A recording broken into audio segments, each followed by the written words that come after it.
أهلا بيكم. سألت نفسك قبل كده ليه بتصحى من النوم تعبان وكأنك كنت في معركة؟ ليه بنحس إن المود مطفي والروح تقيلة رغم إننا ما أجدناش نفسنا في شغل بدني؟ الحقيقة إننا بقينا بنعاني من استنزاف نفسي صامت بسبب عصر السرعة والدوشة اللي حوالينا. النهاردة هنفك لغز الإرهاق ده وهعرفك إزاي ترجع طاقتك وشغفك بقرارات يومية بسيطة. اسمع الفيديو ده بقلبك لأن روحك محتاجة الهدوء ده دلوقتي. يعني إيه إرهاق صامت؟ في علم النفس الإرهاق مش بس تعب عضلات، ده تعب الروح. عقلك النهاردة بقى شغال 24 ساعة، بتفكر في اللي حصل وبتقلق من اللي جاي، وموبايلك ما بيسكتش. الحالة دي بتخلي جهازك العصبي دايما في وضع التأهب، وده بيسحب بنزين طاقتك وانت مش حاسس. انت مش كسلان، انت مستنزف، والفرق كبير جدا. نيجي للتشتت الرقمي والقرار المرهق.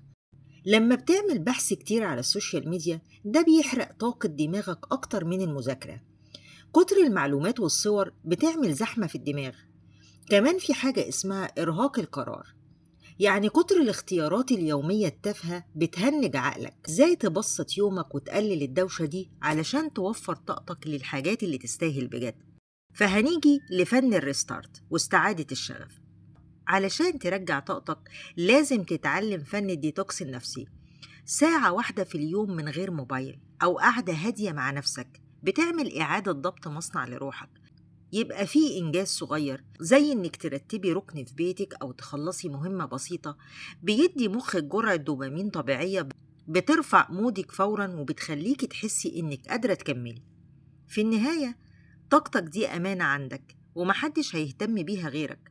بطل تستهلك نفسك في التفكير في ناس أو مواقف مش في إيدك تغيرها، وركز في الآن. قولولي في التعليقات إيه أكتر حاجة بتحس إنها بتسحب طاقتك في يومك. أنا سيلا، وده بيتك التاني. نورتوني. شكراً.